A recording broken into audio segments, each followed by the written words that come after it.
Hey, here on May's Homestead Chronicles, we like to grow survival foods. One of those survival foods is arrowroot.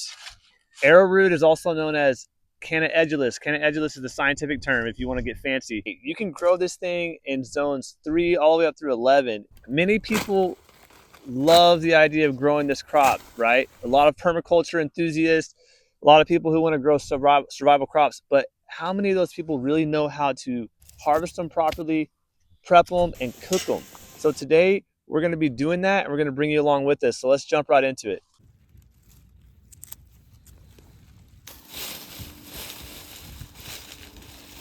All right, so when it comes to harvesting the rhizomes, it's super easy. I like to use a spading fork. That's what I'm using here. You can use a shovel as well. I just feel that the spading fork works really nice and not cutting through the rhizomes and the roots and stuff. So now all I'm doing is just pulling the plant up and then separating the rhizomes. Very similar to how you would harvest something like potatoes. Look how beautiful these things are. All right, so check this out. These are some of the more mature rhizomes that are further in, closer to the middle of the plant, that have been growing for much longer than these ones on the outside. Look at the size of those. Beautiful. So this one's real pretty, so we got all the roots off of it. Then we got these top pieces. We can just chop those back just like that. Drop them in the bucket. Just gonna pull those roots off just like this.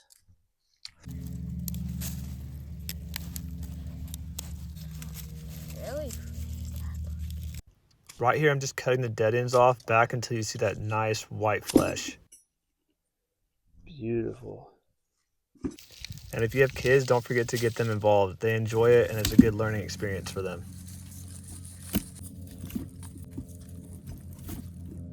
Look how pretty this one is. Nice. One of the main reasons why we chose to rinse these off thoroughly before bringing them inside was to avoid making a big mess in my wife's beautiful kitchen sink. Once the water started to look dirty, we went ahead and just dumped that out and filled it with fresh water. Wow. Girls doing their job. During the rinsing process, we try to just get them as clean as we can, but we don't worry too much about a little bit of dirt on them. That is for our lunch. No, lunch is already done. While we were rinsing them, one of the chickens was very curious. Dee What's all the fuss in here?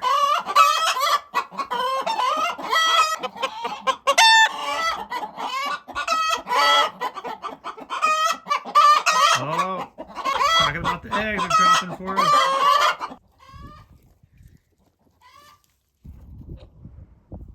Go along!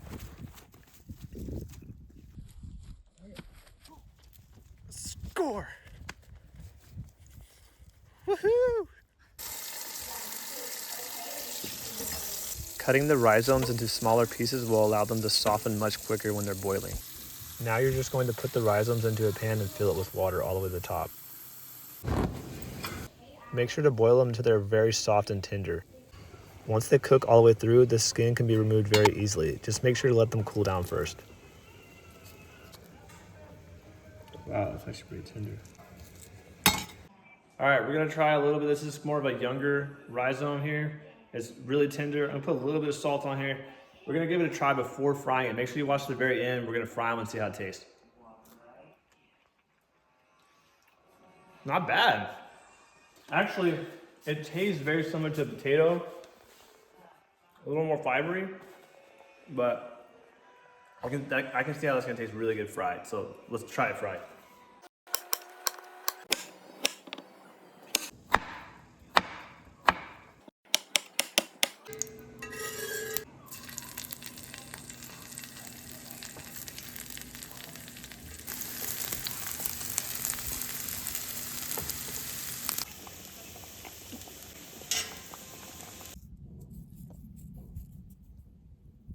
All right, guys, moment of truth.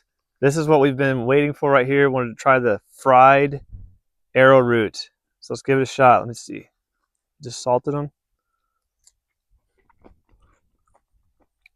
It's not bad. It's not as good as a potato, but it's still Very edible. It's got a little bit of a crunch to it still, which means we probably could have cooked it a little bit longer. Let's try this one. That one was better. That one was cooked a little bit further, a little more tender. These are not bad at all. I got this piece here that looks like a potato that I've cut open.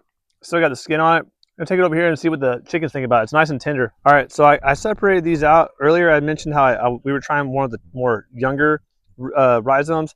These were a part of a bigger rhizome. I wanted to see the difference in texture and kind of like if they're tough, so I'm gonna give it a shot. A little crunchy, but not bad at all. And I think the longer you cook them, the more tender they'll get. So we did about an hour. You can go hour and a half. The main thing is test it with a fork while you're cooking it and see how they, how it feels and make sure it's tender. But overall, guys, it's a really nice starch, good carbohydrate, complex carb. You gonna try it, son? Good. You like it?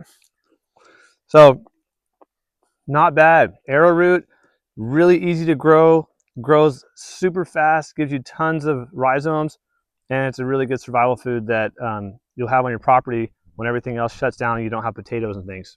All right, let's see what the chickens think about it. Let's see. Come on, babies. Oh, they don't know about this. Well, someone's gonna try it. There's always one chicken that tries it, and the rest will follow. Let's see. Oh, check that out. Uh-oh, they got a taste of it. That's not bad. He's coming back for more. So there you have it, folks. You can give it to your chickens too for carbohydrates. Free food. Less dependent on feed stores. I'm going to show you how much we have left. We barely cooked any of this stuff. I'm going to show you how many stinking rhizomes we still got left that we can cook. And we didn't even harvest a quarter of that plant. Oh wow, they're going to take it. Guys, check this out. This is how many rhizomes we have left over from the arrowroot that we harvested. This is amazing. So tons of carbohydrates, plenty whenever you need them. Thank y'all for watching. God bless you. In Jesus' name, we'll see you in the next one. Bye-bye. All right, so we took one that's very, very tender. It's coming apart real nice. And I wanted to show y'all just how easy this is peeling off from the skin. See, this is all the skin right here. Okay, that just peeled right off. And I got a little butter, I already put some salt. We're gonna give this a try, okay? I'm just gonna mash it up with just a little bit here. There's butter in here. By the way, look at all these eggs. 1, 2, 3, 4, 5, 6, 7, 8, 9. 9 eggs already. And we're not even at the end of the day. And it's winter. All right, let's give this a try. All right, we got the butter in there real nice. Let's see. Oh my goodness. Now that tastes like potato. That is amazing. All right, gotta give the chickens a little try. Oh man, that's good stuff.